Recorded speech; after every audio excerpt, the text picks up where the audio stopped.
आदरणीय स्पर्धेचे आयोजक, सन्माननीय परीक्षक वर्ग, इतर स्पर्धक व श्रोते हो, नमस्कार. मी वैष्णवी वीरेंद्र परकाळे, राष्ट्रीयत्व हिंदुत्व, राहणार कळवा ठाणे, व्यवसायाने परिचारिका, युवा गट.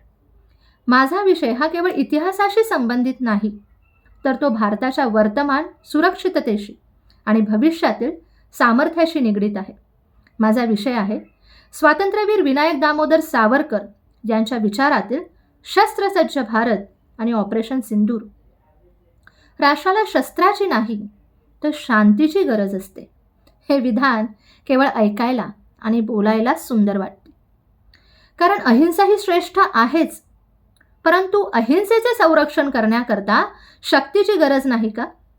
शत्रू जर समोर शस्त्र घेऊन उभा ठाकला असेल तर केवळ शांतीची भाषा करून स्वतःचे संरक्षण करता येईल का आणि राष्ट्राचे स्वातंत्र्य टिकवता येईल का? कदापि नाही. आणि या नाहीमधूनच जन्म घेतो तो सावरकरांच्या विचारातील शस्त्रसज्ज भारत. अहिंसा परमो धर्म, धर्म हिंसा तथैवच या विचारानेच प्रेरित होऊन सावरकरांनी संन्यस्त खडक हे संगीत नाटक लिहिले. यात त्यांनी गौतम बुद्धांच्या विचारांचा आणि गौतम बुद्धांचा आदरच केला आहे. यातील गौतम बुद्ध हे शांततेचे जरी प्रतीक असले तरी ते संघर्षाच्या केंद्रस्थानी आहेत. गौतम बुद्धांच्या सांगण्यावरून शाक्य सेनापती विक्रमसिंग शस्त्राचा त्याग करतात, संन्यासी होतात. बुद्धांच्या अहिंसेच्या विचाराने प्रेरित होऊन शाक्य जनता देखील शस्त्रांचा त्याग करते. याचा परिणाम असा होतो की राज्याचे संरक्षण मात्र करायला ते विसरतात. त्याची सुरक्षितता धोक्यात येते आणि याचाच फायदा शेजारील कोसळ राजा उचलतो आणि आक्रमण करून येतो. त्यावेळेस शाक्य राज्य हे विक्रमसिंहाचा पुत्र वल्लभ याच्या सेनापतित्वाखाली ते आक्रमण परतवून लावायचा प्रयत्न करतो, परंतु ते त्यांना शक्य होत नाही. विक्रमसिंहाची सून सुलोचना स्वतः सैनिकी वेश परिधान करून रणांगणावर उतरते, परंतु दोघांचाही शेवट हा सारखाच होतो. शेवटी त्रस्त शाक्य आपल्या भूतपूर्व सेनापती विक्रमसिंहाकडे जातात. विक्रमसिंह आणि गौतम बुद्ध यांच्यामध्ये धर्म आणि नीती यामध्ये वादविवाद होतात आणि शेवटी विक्रमसिंग स्वतः त्यागलेले संन्यस्त खडक उपसून काढतात आणि शाक्य सैन्याला विजय मिळवून देतात. धर्माला शांतता गरजेची आहे, परंतु या शांततेसाठी स्वतःचा समाज, संस्कृती आणि राष्ट्रच जर गमवावे लागत असेल तर त्या शांतीचा काय उपयोग? सावरकर नेहमी म्हणायचे, जे राष्ट्र, जो समाज हा शस्त्रहीन असतो ते राष्ट्र स्वतःचे स्वातंत्र्य टिकवू शकत नाही. जे राष्ट्र स्वतःचे स्वातंत्र्य टिकवू शकत नाही, संरक्षण करू शकत नाही, ते राष्ट्र इतिहासात टिकत नाही. आणि इतिहासात जर राष्ट्राला टिकायचे असेल तर राष्ट्राकडे नीतीपेक्षा बळ कधीच कमी नसावे. सावरकरांचे हे विचार हे त्या काळातील राजकीय आत्महत्याच होती, परंतु सावरकर ठाम राहिले, कारण राष्ट्राच्या सीमा ह्या चरख्याच्या चातीने नाहीत तर तलवारीच्या टोकाने कोरून निश्चित करायच्या असतात, हा सावरकरांचा मूलमंत्र होता. यामुळे सावरकरांवर टीकाही झाली, परंतु सावरकर हे अडळ होते, कारण सावरकर भावनाविवश नव्हते, सावरकर क्रांतिकारक होते. सावरकरांचे विचार हे काल्पनिक नव्हते, तर सावरकरांचे विचार हे वास्तववादी होते. सावरकर युद्धाचे उपासक नव्हते, तर सावरकर युद्धासाठी सक्षम असण्याचे आणि सत्याचे उपासक होते. सावरकरांनी शस्त्रपूजेचे समर्थन केले नाही, परंतु सावरकरांनी सज्जतेचे समर्थन केले. सावरकर कल्पनाविलासी नव्हते, तर सावरकर हे द्रष्टे होते. त्यांचे विचार इतरांना आक्रमक वाटले का? स्वतःचे संरक्षण करणे आणि त्यासाठी शस्त्रसज्ज असणे म्हणजे आक्रमण आहे का? अतिक्रमण रोखण्यासाठी स्वतःच्या घराला कुलूप लावणे म्हणजे आक्रमण आहे का? आत्मसंरक्षणासाठी समाजाला आत्मसंरक्षणाचे प्रशिक्षण देणे म्हणजे आक्रमण आहे का? सीमेवरती सैनिक सतर्क आणि सज्ज ठेवणे म्हणजे अन्याय आहे का? आणि दहशतवादी हल्ल्याला प्रत्युत्तर देणे म्हणजे कौर्य आहे का? नाही, नाही, नाही. शस्त्रसज्ज भारत म्हणजे युद्धखोर भारत नव्हे, तर युद्ध टाळण्यासाठी सक्षम भारत होय.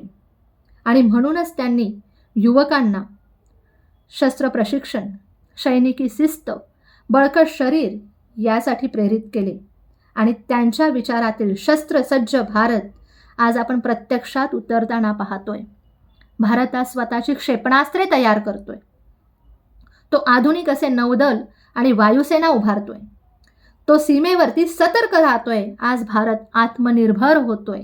सावरकरांच्या विचारातील हाच तो शस्त्रसज्ज भारत.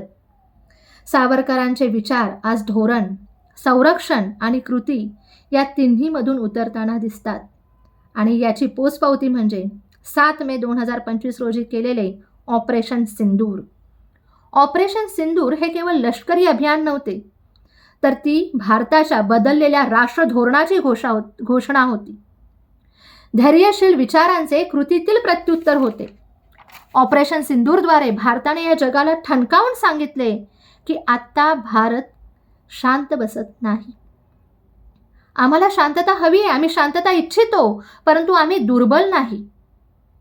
आम्ही सहनशील आहोत, संयमी आहोत, परंतु दुसरा जर आमच्यावर कुरघोडी करत असेल तर आम्ही भीतीपोटी गप्प बसत नाही. आता भारत इशारे देत नाही, आता भारत उत्तर देतो. सावरकरांच्या विचारातील भारत आज केवळ पुस्तकात नाही, तर तो सीमेवर सतर्क राहतो. तो सैनिकांच्या शिस्तीत दिसतो आणि राष्ट्राच्या आत्मविश्वासात प्रतिबिंबित होतो. इथे एक स्त्री म्हणून मला एक गोष्ट प्रकर्षाने नमूद करावीशी वाटते. याच भारतात आम्हा स्त्रियांना बलात्कार होत असताना प्रतिकार करणे शक्य नसेल तर श्वास रोखून ठेवा आणि मृत्यूला जवळ करा हे सांगितले जात होते. आज त्याच भारतात captain Sofiya Qureshi, wing commander Vyomika Singh या ऑपरेशन सिंदूरमध्ये रणरागिणीसारख्या सिंहाचा वाटा उचलताना दिसतात. हाच आहे माझा आजचा शस्त्रसज्ज भारत. यामधून आम्ही युवकांनी काय घ्यायचे, तर आपले शरीर हे सशक्त आणि बळकट असायला हवे. आमच्यामध्ये शिस्त हवी, आमच्यामध्ये राष्ट्रभक्ती हवी. आम्ही केवळ हक्क मागू नयेत, तर आम्ही कर्तव्यही पार पाडायला हवेत आणि वेळप्रसंगी राष्ट्रासाठी उभे राहायला हवे. सावरकरांचे विचार हे कधीच कालबाह्य नव्हते, तर ते कालजयी होते. सावरकर हे म्हणाले नाहीत की युद्ध करा, परंतु सावरकर हे म्हणाले की युद्ध टाळण्यासाठी सक्षम आणि शक्तिशाली बना. शांतीची किंमत असते, परंतु ती किंमत शक्तीच भरू शकते. शांती हवी असेल तर शक्तीला पर्याय नाही. आज या स्पर्धेच्या निमित्ताने मला माझे विचार मांडण्याची ही जी संधी मिळाली, त्याबद्दल मी आपल्या सर्वांची खूप खूप आभारी आहे. धन्यवाद. जय हिंद, जय भारत.